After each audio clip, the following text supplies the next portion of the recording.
David, cuando quieras. Gracias. Antes de nada, agradecer a EAS y al consorcio por la invitación a estas jornadas. Y bueno, ya me ha presentado él. Voy a ir directamente a la presentación. Son varias diapositivas, iré un pelín rápido y me centraré en las más importantes. No me voy a extender mucho en la definición de la compañía. Somos una empresa norteamericana a nivel internacional.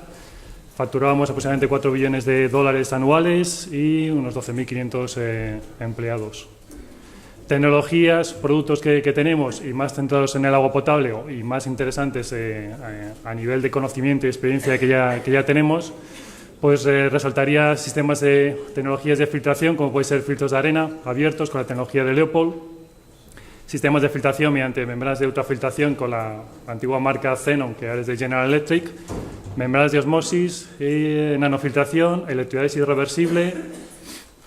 Y luego, desde el punto de vista de oxidación y desinfección, pues básicamente tenemos ultravioleta y ozono de Bedeco, Alemania. Mi ponencia está basada específicamente en el tema de las membranas de ultrafiltración, que es una tecnología que lleva casi bastante más de 20 años, aunque sigue siendo a veces algo desconocida en ciertas regiones. Cuando hablamos de ultrafiltración o de tipos de filtración, sí es importante hacer una comparativa entre los diferentes sistemas convencionales de filtración, y aquí he puesto un poco una gráfica en función de las micras, de los tamaños de las partículas.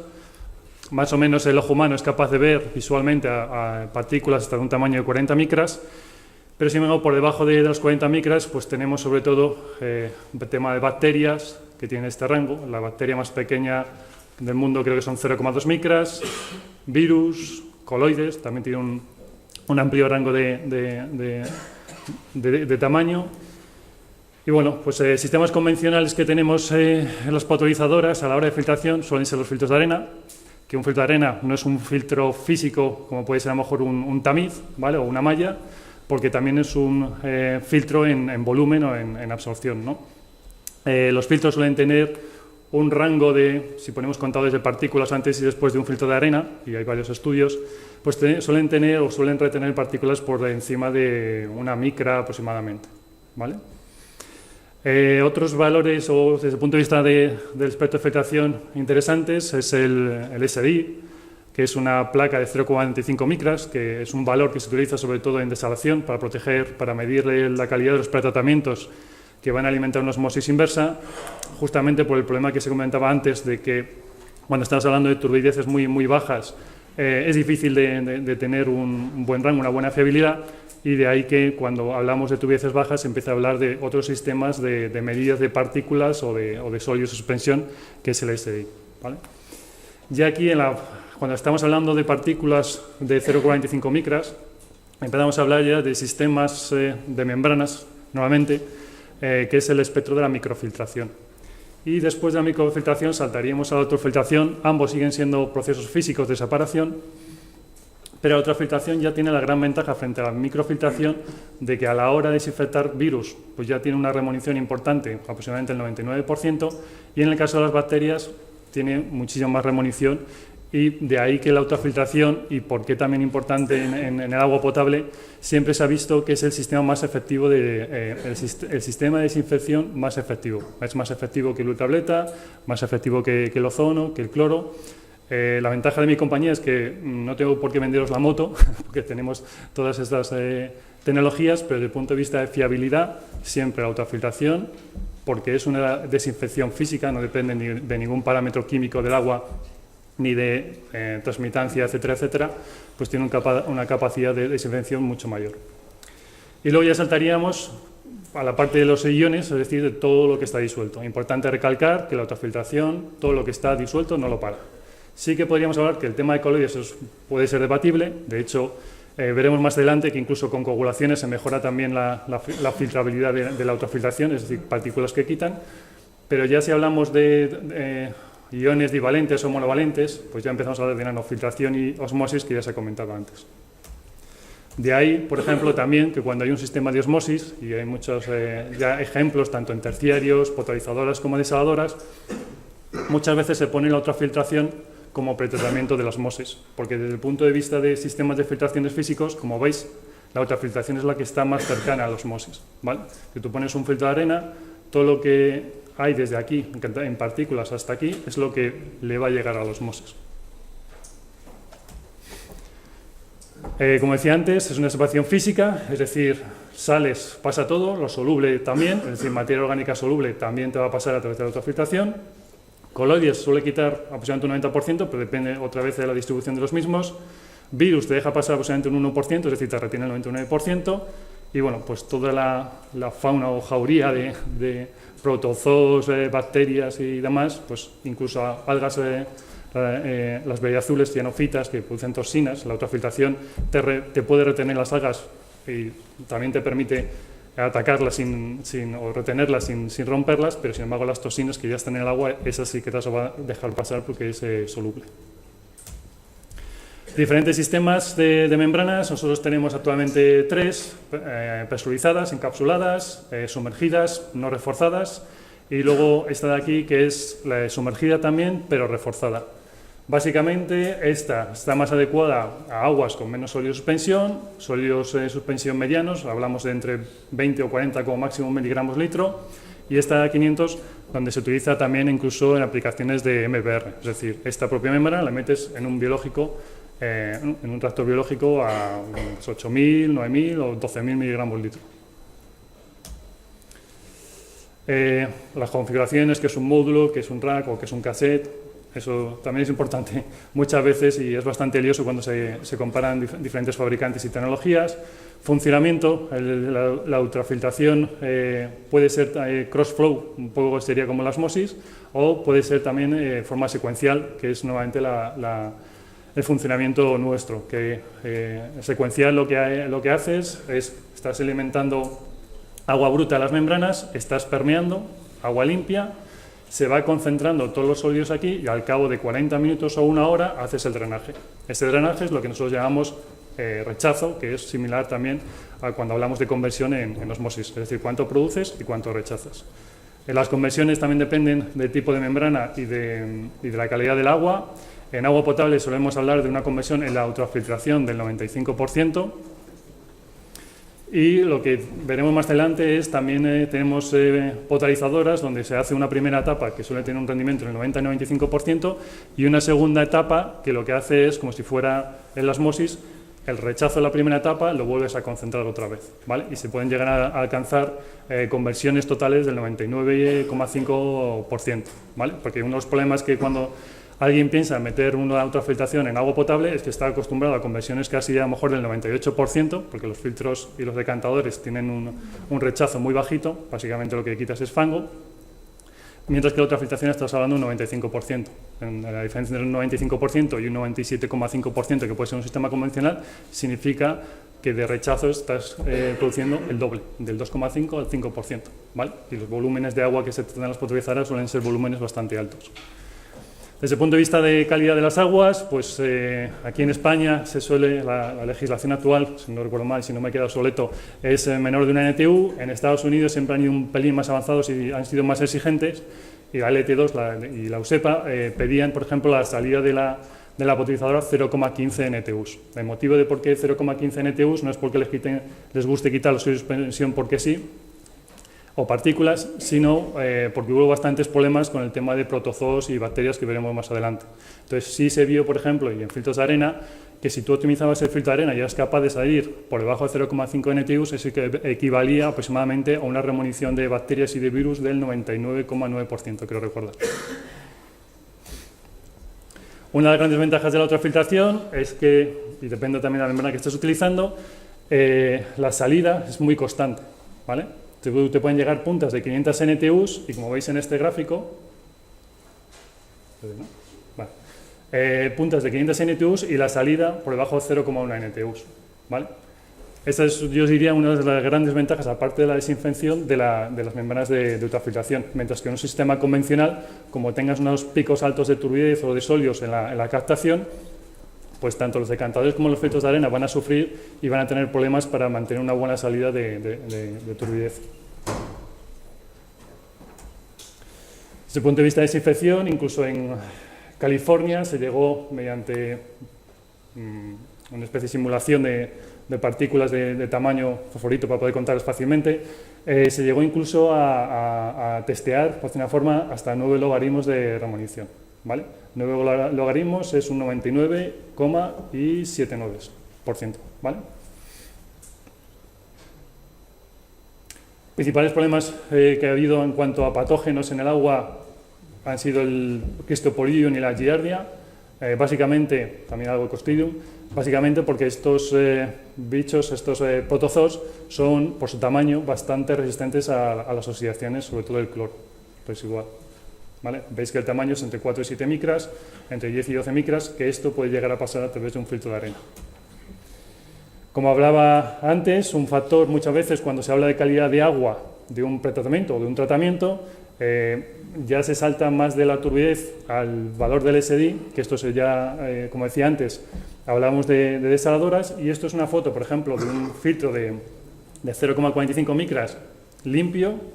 Esto, un SI de 2,2, donde veis que ya está bastante colmatado en 15 minutos, y esto es un SI de 4,8, casi, bueno, bastante colmatado, que esto es lo que sufriría, entre comillas, pues tanto una ultrafiltración a lo mejor como una osmosis. Antes quiero en la ponencia de la etapa del principio de Tarragona, se hablaba, quiero recordar, que una turbidez de 0,3 NTUs y sin embargo el SI estaba entre 5 y 6, ¿vale? Por eso muchas veces, aunque parezca que la turbidez es baja, sigue teniendo bastantes partículas en el agua. Formación y regulación de tilalometanos, una ventaja de la ultrafiltración y bueno, la formación de los tilalometanos, como todos sabéis supongo, se forman sobre todo por la combinación de cloro con materia orgánica, de los ácidos húmicos y flúvicos, también puede ser con la presencia del bromo. ¿Y cómo normalmente se ha atacado esto cuando ya no están formados en el agua bruta o la captación? Es mediante la remolición de la materia orgánica, ¿vale? Hay bastantes procesos para eliminarlo, por ejemplo el tema del carbono activo. En el caso de la ultrafiltración, en Estados Unidos se estuvo probando bastante, es atacarlo a lo que se llamaba mediante coagulación avanzada, que coagulación avanzada no es más que meter coagulante y luego una ultrafiltración. ¿Por qué se llama coagulación avanzada? Porque cuando tú coagulas frente a una ultrafiltración comparado frente a una sedimentación y una filtración convencional por arena, los flóculos o coágulos que tú tienes que formar pueden ser mucho más pequeños, o mejor dicho, vas a retener flóculos o coágulos mucho más pequeños que con un sistema convencional. Entonces la remolición que puedes tener de esos coágulos o flóculos con una filtración siempre va a ser mayor que con un sistema convencional. Y de hecho, normalmente se suelen utilizar incluso menos dosis, pero sobre todo lo que te evitas con la ultrafiltración es la floculación. No necesitas formar partículas de gran tamaño, ¿vale? Que también los floculantes, o que cada vez que añadimos algo al agua, pues puede ser problemático o no, y lo que siempre van a formar es más fango químico. Ejemplos, pues regulación. En España creo que estábamos en 100 ahora, microgramos litro a la salida. En Estados Unidos, ya en el 2004, ya se exigían por debajo de 80 y el objetivo era reducirlo casi a cero. En Alemania creo que pedían 20 y en Holanda también valores bastante bajos de formación de tilalometanos. Aquí un ejemplo de una potabilizadora real. La ultrafiltración directamente sin coagular llegaba a quitar el 40% de la materia orgánica, precursores de los tilalometanos, y mediante la adición de coagulante, ya sea de alúmina o de cloruro férrico, pues se alcanzaban valores del 49 o del 66%, algo más que sin la coagulación. Aquí en este caso, la Sioux Lookout, una en Estados Unidos o Canadá, no me acuerdo muy bien, teníamos una entrada de materia orgánica de 9 miligramos litro y la salida era de 3,6. Pasábamos de una formación de tilalometanos de 120 microgramos litro a 28, y esto era simplemente con un sistema de coagulación avanzada, es decir, coagulación más ultrafiltración, no había ningún otro proceso. Luego, desde el punto de vista de patógenos, en Estados Unidos hubo bastante problemas y de ahí, sobre todo, que se instalaron muchos sistemas de membranas de ultrafiltración ya en el año 98, 96, etcétera, etcétera. Por ejemplo, en un episodio en el 96 de Cryptosporidium en Collingwood, donde incluso se asociaron 20 muertos, pues hubo una actuación de emergencia y fueron de las primeras veces donde se instalaron este tipo de sistemas de membrana. La Racine, Wisconsin, este sí que fue bastante popular incluso a nivel mundial, que llegaron a haber hasta 400.000 afectados y donde pues, la población durante ciertos periodos de tiempo hasta tenía que estar hirviendo el agua para poder beberla. También en Ontario, en Canadá. Luego, desde el punto de vista de remunición de hierro y manganeso, básicamente es parecido a la remunición de materia orgánica, lo mismo. Con la ultrafiltración la ventaja que tienes es que cuando tú oxidas ciertos compuestos, voy a repetir, el hierro y manganeso soluble no lo quita la ultrafiltración, pero tú cuando lo oxidas formas unos precipitados. La ultrafiltración siempre te va a retener más precipitados que un sistema convencional de filtración, ¿vale? Entonces hubo una potabilizadora, creo que era la de Sikon, donde con un sistema convencional y mediante una preoxidación no eran capaces de conseguir los valores de salida que exigían allí en Canadá y tuvieron que instalar un sistema de ultrafiltración. Esta es una planta que, por ejemplo, se puso en el año 96. Como veis, es una tecnología ya en Estados Unidos con bastante ya experiencia y largo recorrido. La entrada de manganeso era de 5 y la exigencia de salida era 50 microgramos litro. Eliminación de arsénico. Pues el arsénico en aguas superficiales que está en forma pentavalente es coagulable, pero el que está normalmente cuando tienes captaciones de pozo o aguas subterráneas suele estar en forma trivalente y el cual no es coagulable y tienes que oxidarlo primero para poder coagularlo después. Pues aquí un esquema de cómo en función del poro de filtración o del poro del filtro, pues cómo tienes una remunición de arsénico, pasas desde el 25% con un filtro de poro de 0,8 micras a un poro de 0,2 micros donde tienes básicamente una remunición casi del 100%. Es decir, que estos precipitados o coágulos de los que hablaba antes, pues obviamente su tamaño de partículas está entre este orden, entre 0,2 y 0,8 micras. Sí, perdón, David, por favor, vete terminando. Vale, pues voy saltando. El tema de Cristobión Giardia ya lo he comentado. Hay fotos de los bichos, diferentes casos que hubo allí. Ventajas de la ultrafiltración también, como pretratamiento, por ejemplo, del carbón activo, es que la ultrafiltración, como te quita casi todas las partículas y solo te deja pasarle lo soluble, obviamente te va a consumir menos ozono, sería una ozonización intermedia antes del carbón activo para hacerlo biológico. Y el carbón activo, también la ventaja que tienes con la ultrafiltración es que al entregarle tú al carbón activo solo lo soluble, no vas a tener partículas pequeñitas o coloides que incluso pueden taponar sus poros, ¿vale? El carbón activo es una materia muy porosa, con microporos, mesoporos, de tamaños muy pequeños, por debajo de una micra, y bueno, pues que si entregas mejor calidad de agua frente a un convencional, pues vas a no taponar esos poros y por tanto vas o a alargar, por decir una forma, la vida o vas a mejorar la absorción de carbón activo. Superficie de implementación frente a un convencional es que con la ultrafiltración más o menos puedes ocupar un cuarto de la superficie que ocuparías con un sistema convencional. En plantas existentes lo que se ha hecho muchas veces es meter las membranas sumergidas en los propios filtros de arena, donde aumentas la capacidad al doble aproximadamente. Incluso en algunos sitios se han metido incluso también los decantadores. En esta, por ejemplo, una planta que tenía 106.000 metros cúbicos al día, pues con membranas en los filtros de arena se llegó a aumentar su capacidad hasta 189.000 metros cúbicos al día. Referencias, pues de plantas bastante grandes, de 400.000, creo que ya las más grandes, no está muy actualizada esta lista, pero bueno, más o menos que sepáis que hay muchísima experiencia desde hace ya bastante tiempo en unas 204 plantas a nivel mundial, tratando más de 5 millones de metros cúbicos al día y membranas instaladas desde el año 96-98. Este es un ejemplo en Madrid de una potabilizadora con membranas, donde se buscaba sobre todo tener una potabilizadora con el menos químicos posibles, es decir, intentando obviar lo que es una sedimentación, y donde se colocó pues una primera etapa de filtración, incluso una segunda etapa de ultrafiltración para aumentar la conversión, luego una oxidación intermedia y finalmente un ajuste o un afino, entre comillas, con carbón activo, ¿vale? Y bueno, que sepáis que podemos hacer siempre controles de mantenimiento de las membranas. Tenemos también mucha experiencia también de membranas en el mercado residual, de los MBRs, y creo que eso es todo por mi parte. Muy bien, muchas gracias, David.